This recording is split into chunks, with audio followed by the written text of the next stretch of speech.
Hello everyone and welcome back to my channel. My name is Claudia Walks, and if you are watching this video and you have not subscribed, kindly subscribe. It's free. So on today's video we are diving into a hot topic that is causing waves both in Jamaica and across the world. Why are Jamaicans deporting Indians, and why has the USA government stepped in with a warning to Jamaica? So make sure before I start this video you give it a like and also subscribe. So I'm going to first give you a small history about this.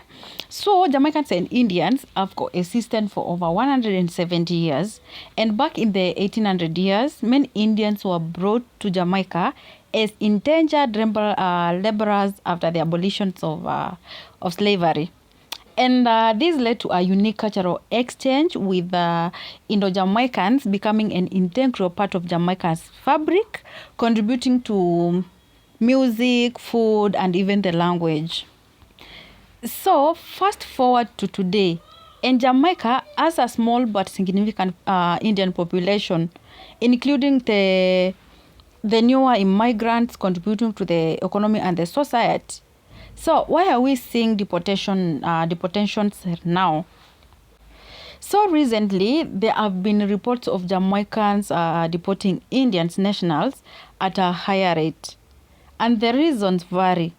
Some point to violations of immigration law, while others believe it's a response to growing tensions of jobs and economic opportunities. But is there more to this story?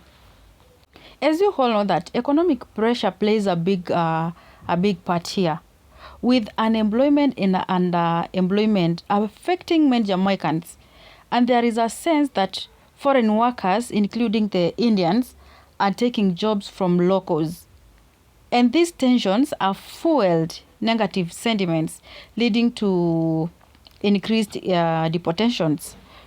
But for me, this is not fair. Many Indian immigrants run businesses, and they create jobs for Jamaicans.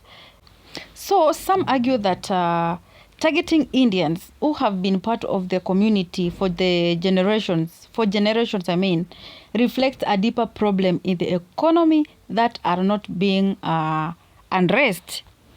So now, why is the U.S. government warning Jamaica about these deportations? Well, America has a strong economic and diplomatic ties with both Indians and Jamaica. And the U.S. fears the increasing deportations could harm Jamaica's international reputations and even destabilize the relations with India, a rising global power that the U.S. considers as a key partner. So the U.S. government is likely concerned about human rights violations and the impact these actions might have on trade and diplomatic relations.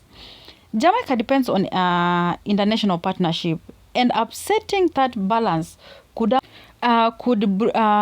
bring all other long-term consequences. So, where does this leave Jamaica? The government faces tough decisions. On one hand, it has to respond to the growing frustrations of its people. On the other hand, it must navigate international pressure and avoid harming the relations with key global players. And some have called for reforms to immigration law and better enforcement, while others are urging the government to address the root cause of the economic strain.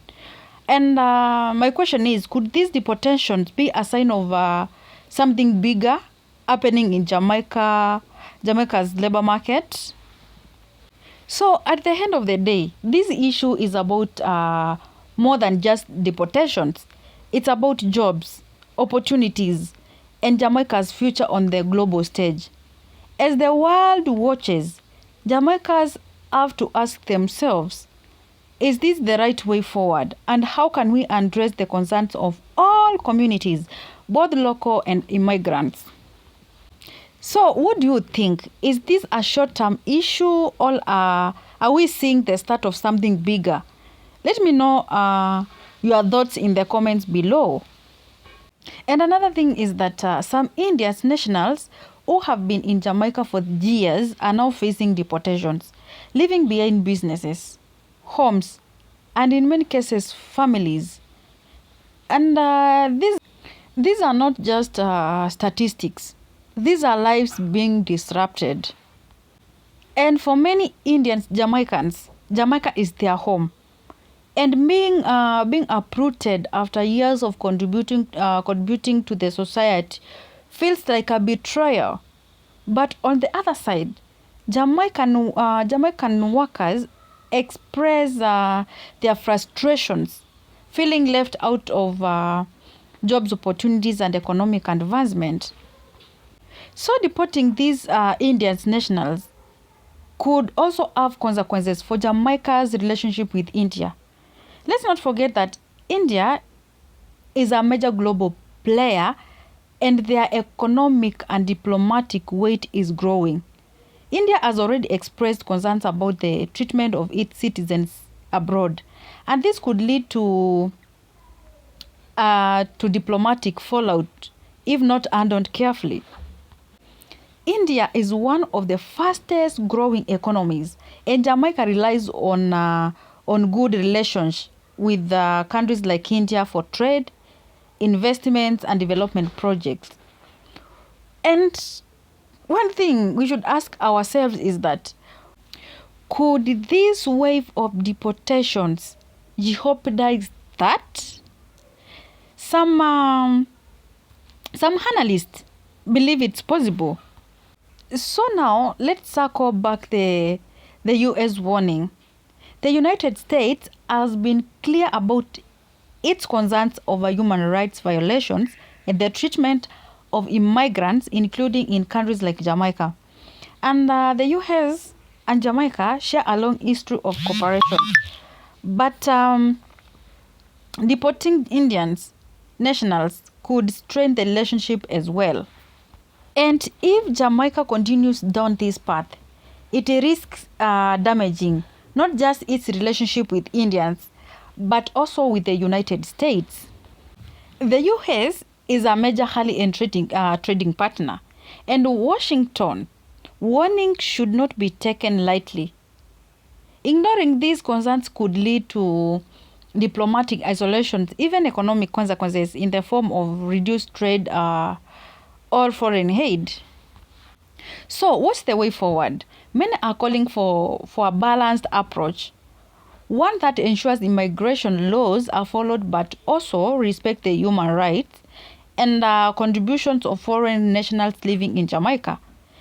And for me, I'll give some of possible solutions being discussed. And one is reform immigration laws. Clarifying and modernizing immigration policies could help reduce misunderstandings and create a fair process for all.